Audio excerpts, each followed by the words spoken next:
Air India अध्यक्ष महोदय देश का नवरत्न था।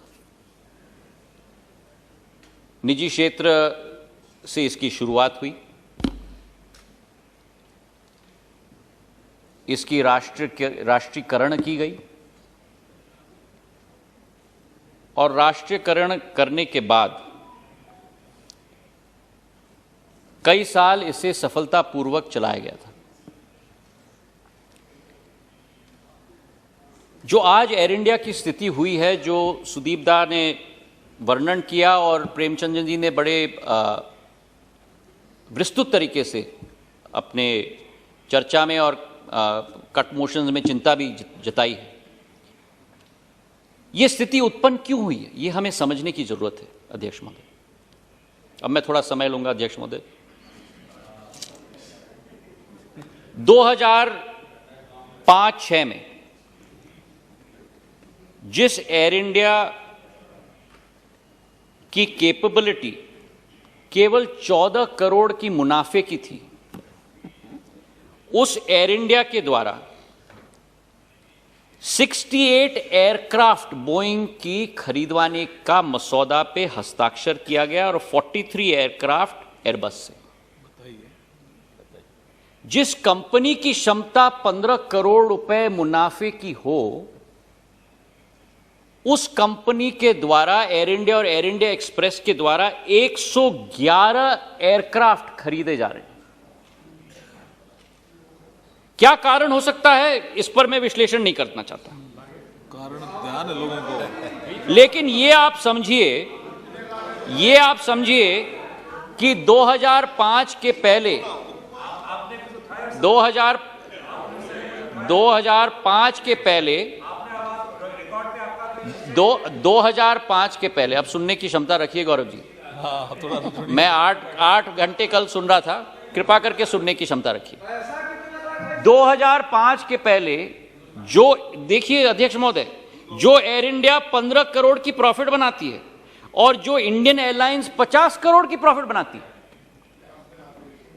55,000 करोड़ का डेट बर्डन लिया जाता है, 111 एयरक्राफ्ट खरीदी जाती हैं और भाग क कि उस 111 एयरक्राफ्ट में से 15-20 777-300ER जो जरूरत है उससे ज्यादा खरीदी जाती है और 5 एयरक्राफ्ट B300-200EK ये 13-14 में बेची जाती है। ये और कर दिया। 111 एयरक्राफ्ट आप खरीदें 55,000 करोड़ का, जिस कंपनी का डेट टू इक्विटी रेशियो और इंडस्ट्री में देखा जाता है कि लेवरेज एक सीमा से ज्यादा नहीं लिया जाता किसी कंपनी में, नहीं तो कंपनी डूबेगी।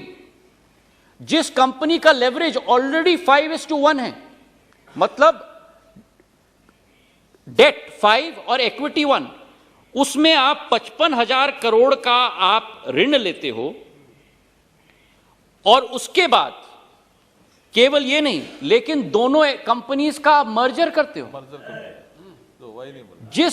दोनों कंपनियों की कल्चर अलग, उनकी विचारधारा अलग, उनकी एम्प्लॉइज की रिटेंशन प्रोग्राम अलग, उन दोनों कंपनीज को आप मर्ज करते हो तो जो दो कंपनीज प्रॉफिट मेकिंग कंपनीज थी 2005 में, जिस साल मर्जर किया गया उस साल से 3,300 करोड़ का लॉस बनाने की शुरुआत की गई और हर वर्ष 2007-08 से अध्यक्ष महोदय, अब देखिए अध्यक्ष महोदय, दाने मुझसे पूछा है तो मुझे जवाब देने का मौका दिया जाए,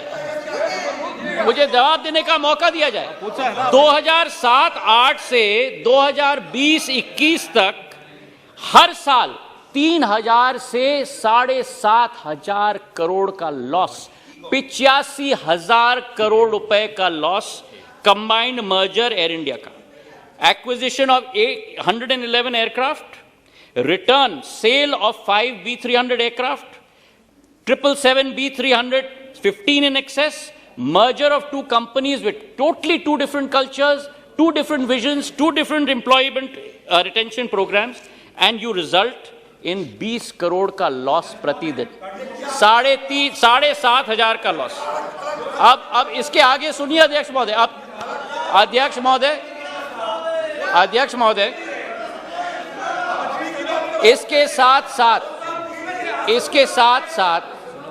साथ साथ जो लिबरलाइजेशन किया गया,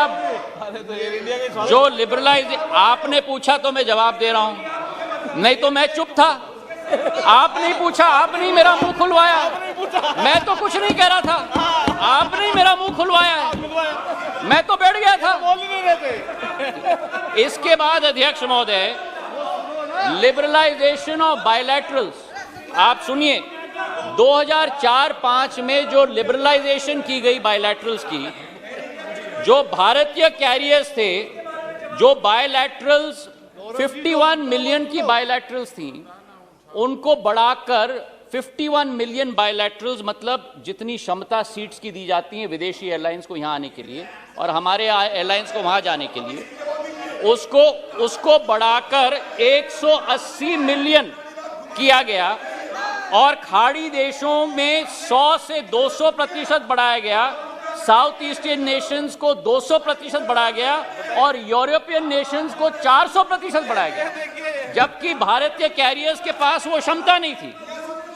तो इसके आधार पर अध्यक्ष महोदय, क्या पोजीशन हुआ एयरलाइंस की जब ये स्थिति हुई? जो दाव पूछ रहे थे मुझसे, 14 साल के लॉसेस 85,000 करोड़, भारत सरकार की इक्विटी की infusion 54,000 crore, government grant 50,000 crore, 190,000 crore तो ये हो गया, और वर्तमान का नेट डेट था 66,000 करोड़। तो 2,50,000 करोड़ की खाई एयर इंडिया में उत्पन्न हो गई थी।